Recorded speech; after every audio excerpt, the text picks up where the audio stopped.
Hi again then guys, and welcome to another specific look at a car from the Gran Turismo Sport Day 1 roster, and this is a car which I've had more recently, surprisingly, a number of requests to tune and to review, and that's of course the Volkswagen Golf. Now it's the Golf 6, or Mark 6 in particular, the GTi. This is a car which I feel is easily overlooked, as many GTIs are, ever since the R32, or the R as it later became, was introduced, because I'm a huge fan of the R32. My favourite Golf of them all is the Mark IV R32, the 4-door version in particular, well, 5-door technically. But the R version always overshadows the GTI, for obvious reasons, so it's an interesting choice on Polyphony's part to opt for the GTI instead.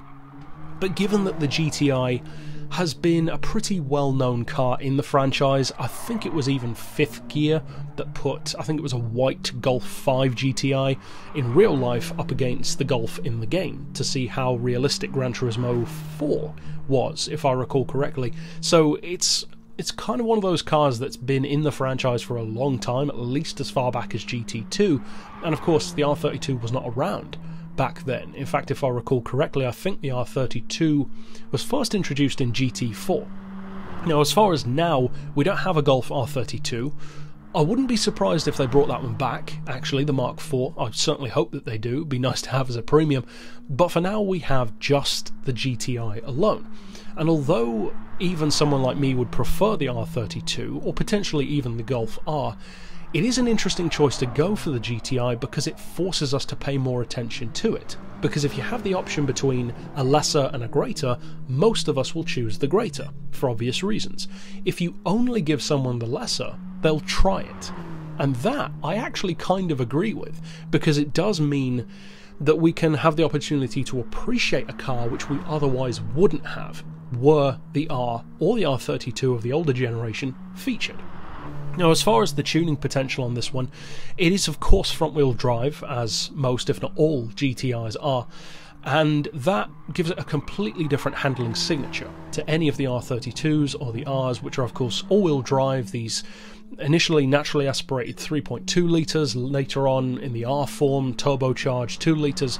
This is a completely different animal. It's got more torque than power, which is an interesting choice for a front-wheel drive car, but there you go. 2-litre engine, 216 horsepower, 257 pound-feet of torque though, so a lot more torque than power, which is relatively unheard of in the older Golf models, but of course modern engine tech. The fuel economy is also way better than it would have been back then in, say, the Mark II and Mark III days. The weight is not as low as you might hope. 1,390 kilos is pretty beefy for a hatchback, but of course hatchbacks aren't really small anymore, or at least these ones aren't, these kind of higher level hatchbacks, if you will. The Lupos and the Polos and the Foxes are smaller, but the Golfs and stuff like the Megane and the Focus, they get bigger with each new generation, and so that's not surprising. And funnily enough, the Golf has ended up looking sort of the most compact out of all of those. The Focus is very big, the Megane is very big. The Golf actually looks fairly modest. It hasn't got stupidly big since even the Mark IV days. The Mark V got a little bit rounder, a little bit softer looking, and then it's kind of kept that style and that vibe ever since. Now, in terms of value for money, in terms of usability, can you use this to race? Will it win races?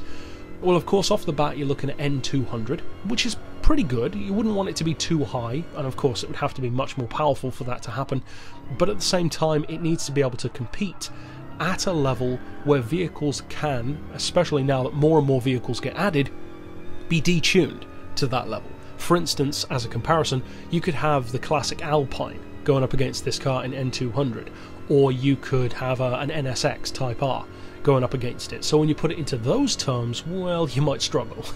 And one of the reasons why is, unfortunately, the front-wheel drive, because if you detuned the Golf R to this same class, N200, you'd actually do pretty well because of the all-wheel drive. The Mercedes, for instance, has all-wheel drive, and you can feel the difference. It's not the best thing around, but you can definitely feel the advantage.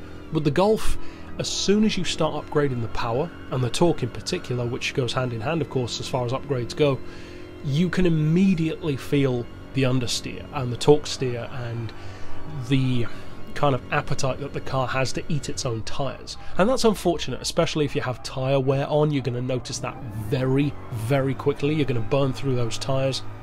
And just like in a very extreme example, the Nissan GTR LM Nismo, if you have a vehicle with front-wheel drive that's got a huge amount of power and torque going through those front wheels, not only do the front wheels have to steer, but they also have to deliver the power to the road. So you're doubling the responsibility of those front wheels.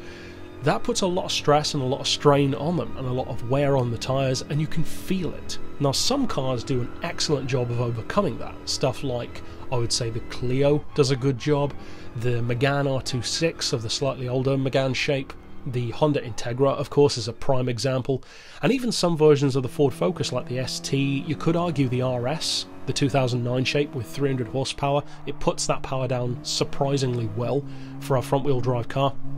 In the case of the Golf, though, I don't know, this one just feels a little bit outdated to me. It feels very similar to what the Mark V GTi felt like, and this is a much newer car, so you could view that as disappointing, but also as realistic. Of course, it's not trying to reinvent the wheel, it's just a slightly updated, facelifted version of the same concept. Bit more power, a lot more weight, and a lot more torque. In terms of usability, well, for 38 grand, it's certainly not going to break the bank, but to be completely transparent about it, I haven't found myself using this Golf at all, actually. I've never used it in a race so far, and you could view that as just a personal thing. I'm sure there are those of you guys who have used it a lot. If you do get a lot of use out of it, then that's great, because all cars deserve to be used. But it's just, for me, the tuning limitations of that front-wheel drive chassis become apparent very quickly. Much more quickly than something like the Focus, to be honest, because the Focus, it has an amount of heaviness to the steering which almost doesn't change in a weird kind of way. No matter how much or how little power you give it, it feels like it copes with it pretty well. Almost like Ford tested it with 400 horsepower and then reduced it, just so that it could cope with that. Whereas with the Golf feels more like a finely honed watch. It feels like it was designed to have exactly that amount of power, and if you go any higher, you know about it. I mean, yes, it's fast, but it starts to understeer, as I said. It becomes heavier, the steering tightens up more. So yes, you can use it for racing, but ultimately I think that hatchbacks don't feel quite as useful now in Gran Turismo Sport as they used to, when you had way more of them and way more, you could argue, normal vehicles put into the game. But overall, it's not a bad car by any means. It's a great rival to stuff like the Focus and various others too. It's just a car that's not one of my go-to models, and for me, as a big Volkswagen fan, I am a fan of the Golf. That's kind of unusual for me to not go for this one. I'm not a huge fan of the R either, but of the two, I think that one would get more use for me, because the all-wheel drive just gives you so much more leeway, so much more freedom to put the power down, to put the torque down, to be quicker off the line, and to really have more control over how you want the car to handle. So overall, it's worth a try. It's cheap anyway, so just be careful how heavily you tune it, and I would recommend keeping it to the lower classes for the best possible competitive ability. But that's it for this pick overall, of course. I'll see you guys next time, and for now, as always, thanks for watching.